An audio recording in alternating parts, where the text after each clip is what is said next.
Hi, I'm Christy and welcome back to my channel, or welcome if you've never been here before. And in today's video, I thought it'd be fun to talk about some Thanksgiving romances. So I know this is going to be a super niche video, but if you're out there and you want to read some Thanksgiving romances or pick them up on Thanksgiving week, this is the video for you.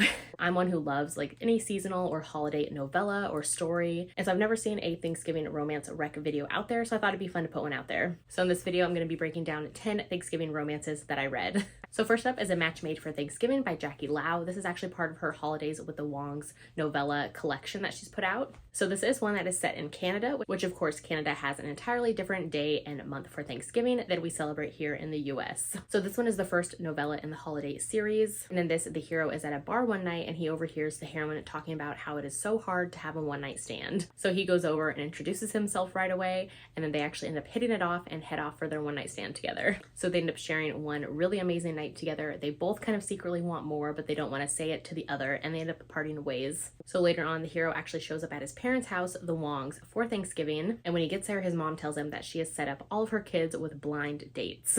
And so the heroine actually ends up showing up as the blind date for the hero's brother. So this one is great. There's delicious food. The hero actually bakes. His grandparents are hilarious, and it's just a really fun family series. Next up is Alien Thanksgiving by Zara Zenia. Hopefully I said that right. This one is on Kindle Unlimited, and it's actually a book, so it's around 250-ish pages. So in this one, we have the human heroine and then the alien hero. So when the story starts in this one, the heroine has just found out from her mom that her mom invited the heroine's ex-boyfriend to their family Thanksgiving. So she decides she needs a fake boyfriend quickly to kind of prove to everybody that she's over her ex. So the heroine works at a coffee shop, and on a whim, she decides to invite one of her regulars, or kind of this guy she's been flirting with for a while, and asks him to pose as her boyfriend for the holiday. And so that is the hero. He's actually been disguised as a human, but he is actually an alien anthropologist who is on Earth to study humans. So there is some ex-boyfriend stalker drama in this one, but otherwise, if you're in the mood for an alien Thanksgiving romance, this one delivers. So next up is Beauty and the Feast by Anna Knight, and this is a Kindle Unlimited short novella, and it's about 60 pages. So in this one, the heroine is 36, and she decides she wants to start her own business of kind of catering meals and being a personal chef for events and things like that. And so she ends up getting hired to cook Thanksgiving for the billionaire workaholic hero. So the hero is actually overwhelmed, and he wants somebody to cater the Thanksgiving meal for him because he is having over at his house for Thanksgiving his ex-wife, the children they shared together, his ex-wife's new husband, and then their extended families. This one is very insta-love, with the hero falling for the heroine when he first meets her. So it is very insta-love, with him wanting to prove to her that they should be together, that she should move in, and that they need to start their life together. This one is short and steamy, but it's complete with prepping, cooking, eating, cleaning up the kitchen after the Thanksgiving meal, and some banging on the kitchen counters after. There's content warning in here for a little bit of infertility discussion as well. Next up is Fakes Giving by Kate Baxter. So this one is a novella with fake dating between the heroine and her former boss. The heroine has an engineering degree, but she was working previously as the hero's secretary, but she ends up getting promoted to a new position within the business.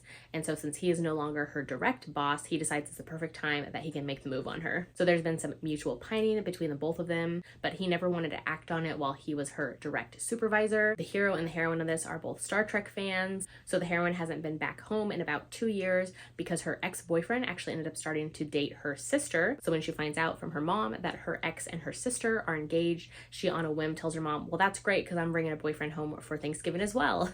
The only problem, of course, is that she doesn't have one, and so she actually ends up asking her boss, who she has been crushing on. This one had great chemistry. It has a shared bed situation, which leads to a steamy night. And I really liked some of the apologizing and the understanding going on between the heroine and her sister as well. Next up is A Tale of Two Cities, a Thanksgiving novella by Alexandria Warren. This is a novella on Kindle Unlimited. This is actually the second book in her A Tale of Two Cities novella collection. The first one was actually centered around Halloween, which is still my favorite in the series. So this one is a strangers to lovers romance with a happily for now ending, as the characters end up living in 2 different states, and it is a long distance romance. So the heroine is an actress, and she actually ends up coming back home for a visit for Thanksgiving weekend, and she ends up meeting the hero. He is a new barber in town, and he is also the hired driver that her cousin sets her up with to kind of take her around town and pick her up at the airport. So the heroine wants the hero from the moment she meets him at the airport, but I just loved the chemistry and connection between them, and it was definitely believable. So this one was fun. It definitely has that happily for now ending, like I mentioned, because at the end of the story, they are still long distance. Next up, I read Thanksgiving Taste Tester, and this is a super short novella on Kindle Unlimited. It's about 50 pages. So this one has a little bit of mistaken identity trope. The hero is actually a reclusive romance writer who has just moved to a new small town, and he would kind of rather just stay in his house and focus on his writing. So his twin brother is actually a food critic and decides to come and visit him for Thanksgiving. And while he's there, he's like, you know what, I'll like go to this new restaurant in town and critique their food. But then last minute, his brother actually ends up having to cancel because of his own life situation going on. And he asks the hero to pose as him, you know, like Parent Trap style, and go to the restaurant, pretend to be him, the food critic, and critique the food. So the hero ends up posing as his twin brother and goes to the restaurant, and then the heroine is actually the chef of the restaurant. So she can't believe it when the hero is just saying that her food is okay, and on the spot she ends up inviting him to her family's Thanksgiving celebration because she's like, hey, you need to see me in my element, like I can do this, you want to see me prep the whole meal and cook it, like come and join our Thanksgiving. This one is very insta-love. They go from meeting to kissing to saying that they love one another within one day. So not my favorite, but it is very short and quick. Next, I read Thankful Cafe by Layla Rogue, and this is another Kindle Unlimited novella. This one is about 60-ish pages, and it was described as a poly Thanksgiving romance. So in this one, the heroine owns a bakery, and she actually ends up meeting one of the heroes while giving out free turkey cookies at her bakery. So he decides she'll be perfect for him and his two friends to be in a relationship with, and he asks her out on a date. So on her date, he kind of surprises her and introduces her to his two best friends as well. The whole time, she doesn't know what's going on. She thinks she's just dating the one guy. So she actually doesn't realize what they want until she's at their house one evening and they all end up massaging her, and it kind of leads from there. So this one is set in a small town that is apparently really big on poly relationships. In fact, at the heroine's bakery, she comments like how she's going to need more groom cake toppers because the previous wedding cake she just made was like one bride for 3 grooms. This one was not my favorite. I ended up giving it 2 stars. The editing was definitely a problem, which I usually never comment on with books. But this one was just like very dry, abrupt sentences, and it would jump from first-person POV to third-person POV, like within the same sentence, and just kind of get the timing of everything mixed up. So the steamy scenes in here were fun, but they're definitely more focused on the heroine, whether it's with her and one of the guys or her and all 3 of the heroes. Next, I read this next one, and it is called A Thanksgiving Romance.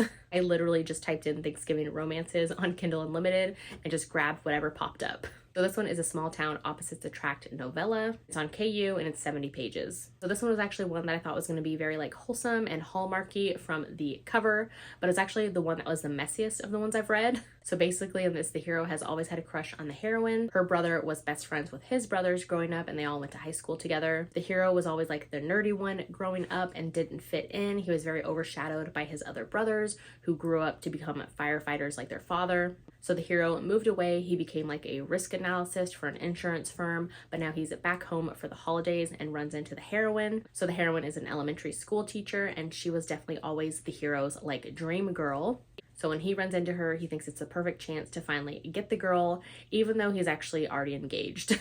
So like I mentioned, this one was definitely the messiest of the ones I've read, as the hero has a fiance through most of the novella. I ended up giving this one 2 stars as well. So next I read Pumpkin by Megan Wade, and this is also a Kindle Unlimited novella. It's about 60-ish pages, and this one has age gap and it is a best friend's brother romance. So in this one, the heroine is actually on her way home from college for Thanksgiving break when her flight gets canceled because of a snowstorm. So her best friend / college roommate ends up inviting her to spend Thanksgiving with her and her brother instead. So the heroine has always had a crush on her best friend's brother, who's the hero of the story. And then he has actually been secretly pining for her as well. This one is just super fast, very insta-love. There is that age gap as well. She's 19, he's 32. We do get a little bit of Thanksgiving action here. She ends up baking and things like that at his house. Like I mentioned, this one moves super fast. So like their first time together, they're already talking about marriage. They're talking about babies. Like they're ready to make their life together. So this one was okay, and I gave it 3 stars. And lastly, I read A Dragon for Thanksgiving, and this is part of a holiday shifter novella series on Kindle Unlimited. So this one's about 120-ish pages. It actually just came out a couple weeks ago, but there's an entire like backlog of books in this series. There's ones around Thanksgiving, Valentine's Day, Christmas, like all of the holidays. And there are different shifters. Like I think I saw one for a bear, like different cats, like just all sorts of shifter romances. So basically in this one, the hero is a shifter. And in the very beginning of the prologue, he actually shifts like when he's young, his first time shifting. And his father sees that his form is like different than other dragons. And so his father's like, no, like you look disgusting. Like I never want you to shift again. Like you're such an embarrassment. So we jump 2 years later, and the hero has actually joined this group of supernatural pit fights, and so he fights in his dragon form there. So the heroine is a human, and she's actually in need of money. She just lost her recent job, her family is struggling financially, and she just wants to make money quickly, so she actually ends up going to the supernatural fights and places some bets. And one of her bets is for the hero, who actually is only known as the Lonely, and he is like the underdog of the fight. So he ends up winning, and then she ends up winning big from the fight and betting on him, and he's like super intrigued by her and like this woman who bet on him. And him and his sister actually need some help, so they need somebody to pose as his agent, because his sister can't publicly be his agent because their father like owns the arena where the fights happen, and he's not supposed to be fighting. So they ask the heroine to pose as his agent, and she agrees. Basically, the entire story centers around the fights going on at the supernatural pit. There's like tons of supernaturals in this world. There's vampires and fae, succubus, there's werewolves, and all sorts of shifters.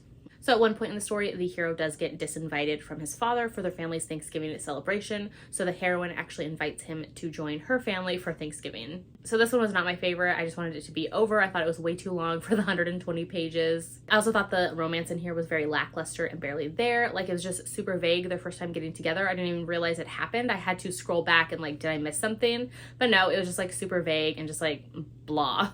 So I did not enjoy this one. I think I gave it 2 stars. I thought this reading experience would go better and that I'd find some new Thanksgiving novellas to recommend. But it is what it is. This is what happens when you just search Thanksgiving romances on Kindle Unlimited. You have some hits, you have some misses. Most of these though were okay. I think the beginning half of the video is the ones that I actually did enjoy more. Let me know in the comments if you've read any of these or if you have any Thanksgiving romances to recommend me. Like I mentioned, I always love to pick up seasonal and holiday novellas. They kind of just are like little quick reads and fun times around holidays. If you celebrate Thanksgiving, I hope you have a great time with your family and friends this year. Or if it's just another day for you, I hope you have a great Thursday. So if you haven't done so yet, make sure to like and subscribe so you don't miss out on any of my future videos, and I'll see you in my next one.